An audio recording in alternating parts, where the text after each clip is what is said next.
آپ نے جو کچھ عالمی حالات کے حوالے سے اس دن گفتگو ہوئی تھی اور مسلمان خطوں میں، میں چاہتا ہوں کہ بہت مختصراً آپ اس کو بیان کر دیں، اور پھر اس وقت جو بڑا سرگرم ہاٹ ٹاپک ہے اور استعمار کا بھی پورا زور اسی خطے پر ہے، عراق کے حالات کے حوالے سے گفتگو کی۔ تو ایک تو آپ جو عالمی تناظر آپ نے بیان کیا تھا وہ مختصراً۔ دیکھیے، بنیادی طور پر اس وقت دنیا کے اندر حق اور باطل کی جو جنگ جاری ہے، اس میں ایک طرف وہ عالمی نظام ہے جو زندگی کے ہر شعبے پر محیط ہے، معیشت سے لے کر زراعت تک، زراعت سے لے کر میڈیکل سائنس تک، میڈیکل سائنس سے لے کر ٹیکنالوجی تک، ٹیکنالوجی سے لے کر کلچر تک، کلچر سے لے کر تہذیب، تمدن، میڈیا، ان تک، یعنی زندگی کے مختلف جو شعبے ہیں ان پر جو نظام اس وقت حاکم ہے، اس نظام کی جنگ ہے اس نظام سے جو اس حاکم نظام کے مقابلے میں کھڑا ہے۔ صحیح، بالکل۔ لہٰذا ایک طرف امریکہ ہے جو اس تسلط کے نظام کا ترجمان ہے یا حاکم ہے یا سربراہ ہے، اور دوسری طرف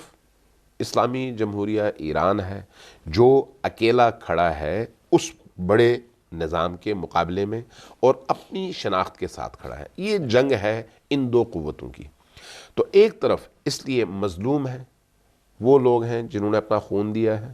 وہ لوگ ہیں جو عزت کے ساتھ جینا چاہتے ہیں، دوسری طرف وہ لوگ ہیں جو دوسروں سے ان کی ہر چیز چھیننا چاہتے ہیں اور ان کو اپنا غلام بنا کر رکھنا چاہتے ہیں۔ ان دو قوتوں کے درمیان چونکہ یہ انسانی نفسیات بھی ہے، تو ازل سے یہ جنگ رہی ہے اور ابد تک یہ جنگ رہے گی۔ انبیاء بھی انہی جنگوں میں مظلوموں کا ساتھ دینے کے لیے آئے ہیں، ادیان بھی انہی جنگوں میں مظلوم کو طاقتور بنانے کے لیے آئے ہیں، اسلام بھی انہی جنگوں میں مظلوم کو طاقتور بنانے اور ظالم کو کمزور کرنے کے لیے آیا ہے۔ تو یہ ایک فطری جنگ ہے، ایک زمانے سے محدود اور وابستہ بھی نہیں ہے، بلکہ ہر دور میں جب تک انسان تھا، ہے، رہے گا، یہ جنگیں رہیں گی۔ تو آج کی جو صورتحال ہے اس میں امریکہ اور اس کے حواری، اس کے اعلی کار ممالک، وہ اپنی اس بقا کی جنگ لڑ رہے ہیں جس میں انسانی معاشرے کو انہوں نے اس طرح سے گھیرا ہوا ہے اس نظام کے تحت کہ ان کی ہر چیز ان کی اجازت کے ساتھ چلتی ہے، اور جہاں پر انہوں نے نبض پہ انگلی رکھ لی وہاں پر انسانوں کی زندگی کی ڈوریں جو ہیں وہ ختم ہو جاتی ہیں اور بند ہو جاتی ہیں۔ بالکل صحیح۔ لہٰذا آپ دیکھتے ہیں کہ بینکنگ کا نظام ہو، امپورٹ ایکسپورٹ کا تجارتی نظام ہو، ادویات کے والے سے صحت انسانی کا موضوع ہو، ٹیکنالوجی کا موضوع ہو، یہ جو آپ کو اقوام متحدہ کے چارٹر میں انسانی حقوق، غریب کے حقوق، بچے کے حقوق، عورت کے حقوق،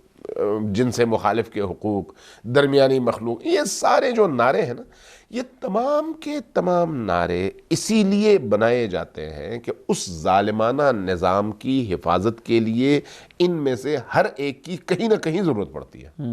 لہٰذا معیارات ہر جگہ بدلتے رہتے ہیں۔ اگر یمن میں ہزاروں بے گناہ دودھ پیتے اسکول جاتے بچوں پر بم برسائے جائیں تو یہ ظلم نہیں ہے، کیوں؟ اس لیے کہ یمنی اس نظام کے مقابلے میں کھڑے ہیں۔ صحیح بات ہے۔ لیکن اگر امریکہ مخالف کسی ملک کے اندر کسی ایک بچے کا ایکسیڈنٹلی اس کی موت ہو جائے اور اس میں گورنمنٹ کو کسی طرح سے انوالو کیا جا سکے، تو وہاں پر اس بچے کی موت کو اس نظام اور حکومت کے خلاف انسانی حقوق کے نام پر، بچے کے حقوق کے نام پر استعمال کیا جاتا ہے۔ یہ آپ پوری دنیا میں دیکھتے ہیں۔ صحیح بات۔ لہٰذا مغرب کے لیے نظام اور ہے، مغرب کے ساتھ چلنے والے ممالک کے لیے نظام اور ہے، ان کے مقابلے میں اگر کوئی قوم کھڑی ہے، کوئی ملک کھڑا ہے، تو پھر اس کے لیے نظام اور ہے۔ لہٰذا خود امریکہ کے اندر لاطینی امریکہ کے ان مستضعف اور غریب لوگوں کے لیے نظام اور ہے، لیکن جو خود امریکہ کے وسطی علاقوں میں بسنے والے متمول لوگ ہیں ان کے لیے نظام اور ہے۔ لہٰذا نعروں کا تعلق ان ممالک کے اہداف کے ساتھ ہے۔ لہٰذا خاشقجی کو اگر ترکی میں قتل کیا جاتا ہے اور پوری دنیا کہتی ہے کہ اس کو بن سلمان نے قتل کیا ہے، تمام انسانی حقوق کی تنظیمیں کہتی ہیں کہ قاتل وہ ہے، تو امریکہ کی نگاہ میں وہ قاتل نہیں ہے۔ کیوں؟ اس لیے کہ امریکہ کے ساتھ اس کا اس صدی میں سب سے بڑی ڈیل اسلحے کی ہے، اور اس اسلحے کی ڈیل کو وہ خراب نہیں کرنا چاہتے، لہٰذا بن سلمان ان کی ضرورت ہے۔ اگر اس خطے کے اندر امریکی پالیسیوں کو لے کر چلنا ہے تو اس کے لیے سعودیہ کے موجودہ نظام کی ان کو ضرورت ہے، چاہے وہ جتنا فاشسٹ نظام ہو، جتنا ظالمانہ نظام ہو۔ لیکن اس کے مقابلے میں اگر کہیں پر انسانی معاشرے کی ترقی اور ان کے تکامل کے لیے کوئی جد و جہد ہو رہی ہے، لیکن اس امریکی نظام سے ہٹ کر یا اس کے مقابلے میں ہو رہی ہے، تو وہ چاہے جتنا بھی نیک کام ہو ان کے لیے قابل قبول نہیں ہے۔ جب آپ نے اس کلیے کو سمجھ لیا تو اس کے بعد پھر اس خطے کے اندر چاہے لبنان کی سرزمین ہو، عراق کی ہو، شام کی ہو، فلسطین کی ہو، اسرائیل کی ہو، یمن کی ہو، قطیف کی ہو، افغانستان کی ہو، کشمیر کی ہو، آپ کو فرق صاف نظر آ جائے گا کہ کہاں پر کون سا اصول لاگو ہے اور کون سا اصول کا